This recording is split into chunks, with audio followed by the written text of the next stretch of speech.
বাংলা সংবাদ। আসসালামু আলাইকুম। বাংলাদেশ বেতার, গোপালগঞ্জ। খবর পড়ছি রুচিরা বিশ্বাস। গ্রিন ও ক্লিন বাংলাদেশ বিনির্মাণে জনসচেতনতা বৃদ্ধি ও কার্যকর কর্মপরিকল্পনা প্রণয়নের লক্ষ্যে শরীয়তপুরে এক সভা অনুষ্ঠিত হয়েছে। গতকাল জেলা প্রশাসকের সম্মেলন কক্ষে আয়োজিত সভায় সভাপতিত্ব করেন জেলা প্রশাসক ও জেলা ম্যাজিস্ট্রেট মিজ তাহসিনা বেগম। এতে বিভিন্ন সরকারি দপ্তরের কর্মকর্তা, সংশ্লিষ্ট অংশীজন ও সাংবাদিকেরা অংশ নেন। সভায় পরিবেশ সংরক্ষণ, বজ্র ব্যবস্থাপনা, বৃক্ষরোপণ ও পরিচ্ছন্নতা কার্যক্রম জোরদার সহ জনসচেতনতা বৃদ্ধির বিভিন্ন উদ্যোগ নিয়ে আলোচনা করা হয়। বক্তারা একটি সবুজ, পরিচ্ছন্ন ও টেকসই শরীয়তপুর গড়ে তুলতে সম্মিলিতভাবে কাজ করার আহ্বান জানান। মাদারীপুরের শিবচর উপজেলার দুই কৃতী সন্তান দেশের গুরুত্বপূর্ণ প্রশাসনিক ও আইনশৃঙ্খলা রক্ষাকারী বাহিনীর উচ্চ পদে দায়িত্ব পালন করে সাফল্যের স্বাক্ষর রেখে চলেছেন। তাদের মধ্যে বহেরাতলা দক্ষিণ ইউনিয়নের সন্তান সালাম খান বর্তমানে স্বাস্থ্য ও পরিবার কল্যাণ মন্ত্রণালয়ের অতিরিক্ত সচিব হিসেবে দায়িত্ব পালন করছেন। অপরদিকে রেজাউল করিম মল্লিক সম্প্রতি ঢাকা রেঞ্জের ডিআইজি পদ থেকে পদোন্নতি পেয়ে বাংলাদেশ পুলিশের অতিরিক্ত পুলিশ মহাপরিদর্শক হিসেবে দায়িত্ব গ্রহণ করেছেন। গতকাল পুলিশ হেডকোয়ার্টার্সে আয়োজিত এক অনুষ্ঠানে পুলিশ মহাপরিদর্শক মোহাম্মদ আলী হোসেন ফকির ও অতিরিক্ত আইজিপি প্রশাসন একেএম আওলাদ হোসেন তার কাঁধে নতুন পদমর্যাদার ব্যাজ পরিয়ে দেন। দুই কৃতী সন্তানের এই অর্জনে শিবচরবাসীর মধ্যে আনন্দ ও গর্বের অনুভূতি বিরাজ করছে। মাদারীপুরের শিবচরে সরকারের উন্নয়নমূলক কার্যক্রম সম্পর্কে জনসচেতনতা বৃদ্ধির লক্ষ্যে সচেতনতামূলক চলচ্চিত্র প্রদর্শনী অনুষ্ঠিত হয়েছে। গতকাল জেলা তথ্য অফিসের উদ্যোগে শিবচর উপজেলার বাঁশকান্দি এলাকায় দুটি বাড়িতে পৃথকভাবে এ প্রদর্শনীর আয়োজন করা হয়। প্রদর্শনীতে ফ্যামিলি কার্ড, কৃষক কার্ড, কৃষি ঋণ মওকুফ, বৃক্ষরোপণ কর্মসূচি, নারীদের জন্য ইলেকট্রিক বাস সার্ভিস, বিভিন্ন জনকল্যাণমূলক উদ্যোগের তথ্যচিত্র তুলে ধরা হয়। এ সময় স্থানীয় বাসিন্দারা সরকারি সেবা ও সুবিধা সম্পর্কে ধারণা লাভ করেন।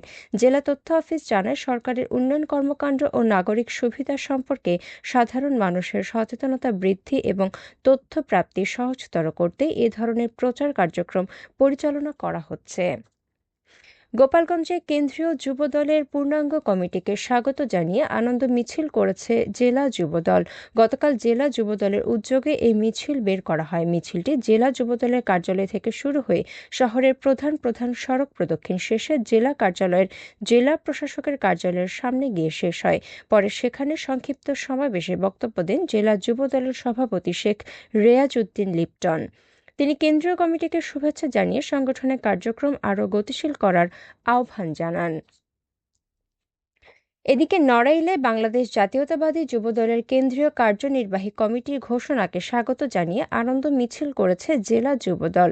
গতকাল শহরের পুরাতন বাস টার্মিনাল মুক্ত মঞ্চ থেকে মিছিলটি বের হয়ে সদর হাসপাতাল এলাকা প্রদক্ষিণ করে একই স্থানে এসে শেষ হয়।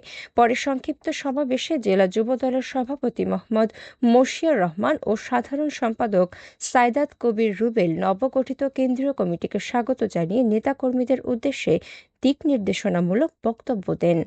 এ সময় জেলা বিএনপির সাংগঠনিক সম্পাদক মাহবুব মোর্শেদ জাপল, সাবেক সাংগঠনিক সম্পাদক শাহরিয়ার রিজভী জজ, যুবদল ও ছাত্রদলের বিভিন্ন পর্যায়ের নেতাকর্মীরা উপস্থিত ছিলেন। শরীয়তপুরের গোসাইরহাট উপজেলা স্বাস্থ্য কমপ্লেক্স প্রাঙ্গণে রহস্যজনকভাবে মাটি গরম হয়ে ওঠার ঘটনায় এলাকায় চাঞ্চল্যের সৃষ্টি হয়েছে। স্থানীয়দের মতে, গত ৪৮ ঘণ্টা ধরে স্বাস্থ্য কমপ্লেক্সের একটি নির্দিষ্ট স্থানে প্রায় ৫০ ফুট এলাকা জুড়ে মাটির নিচে অস্বাভাবিক তাপ অনুভূত হচ্ছে। খবর পেয়ে ফায়ার সার্ভিস ঘটনাস্থল পরিদর্শন করে এবং গরম অংশে পানি ছিটিয়ে পরিস্থিতি পর্যবেক্ষণ করে। গোসাইরহাট ফায়ার সার্ভিসের স্টেশন কর্মকর্তা এবিএম আবুল বাশার জানান, মাটির একটি অংশে অস্বাভাবিক তাপমাত্রা পাওয়া গেছে, তবে এর কারণ এখনও নিশ্চিত হওয়া যায়নি। বিষয়টি সংশ্লিষ্ট কর্তৃপক্ষকে অবহিত করা হয়েছে। তাপের উৎস শনাক্তে স্বাস্থ্য কমপ্লেক্স কর্তৃপক্ষ ও স্থানীয় প্রশাসন প্রয়োজনীয় পদক্ষেপ নিচ্ছে। এবারে শুনুন কৃষি সংবাদ।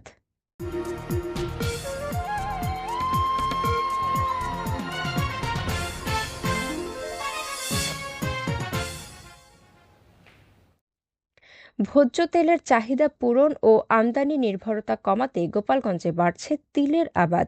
কৃষি সম্প্রসারণ অধিদপ্তর জানায় ২০২৫-২৬ মৌসুমে জেলার ৫ উপজেলায় মোট ১,০৪২ হেক্টর জমিতে তিলের আবাদ হয়েছে। একসময় প্রায় বিলুপ্তির পথে চলে যাওয়া এ ফসল এখন আবারও কৃষকদের আগ্রহের কেন্দ্র হয়ে উঠেছে।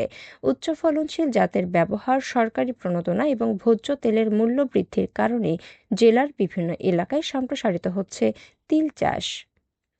খেলার খবর ফুটবল।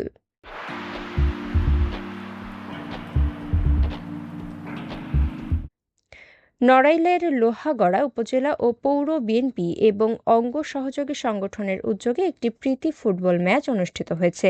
গতকাল লোহাগড়া সরকারি পাইলট উচ্চ বিদ্যালয় মাঠে খেলার উদ্বোধন করেন বিদ্যালয়ের ভারপ্রাপ্ত প্রধান শিক্ষক এস.এম. হায়াতুজ্জামান।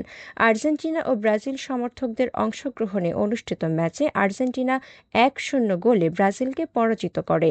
খেলা উপভোগ করতে মাঠে বিপুল সংখ্যক দর্শকের সমাগম ঘটে। উদ্বোধনী অনুষ্ঠানে এস.এম. হায়াতুজ্জামান বলেন, দলীয় নেতাকর্মী, সমর্থক ও সাধারণ মানুষের মধ্যে প্রাণচাঞ্চল্য সৃষ্টি করতেই এ আয়োজন। তিনি যুব সমাজকে খেলাধুলার মাধ্যমে দেশ গঠনে ভূমিকা রাখার আহ্বান জানান। সবশেষে আবহাওয়া।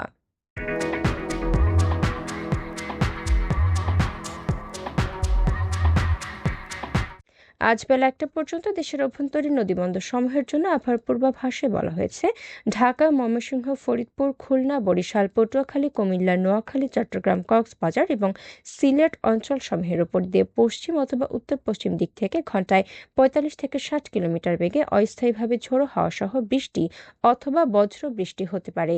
এসব এলাকার নদীবন্দরসমূহকে ১ নম্বর সতর্ক সংকেত দেখাতে বলা হয়েছে। খবর শেষ হলো। আমাদের পরবর্তী খবর প্রচারিত হবে আগামীকাল সকাল ৮টা বেজে ৩০ মিনিটে বাংলায়।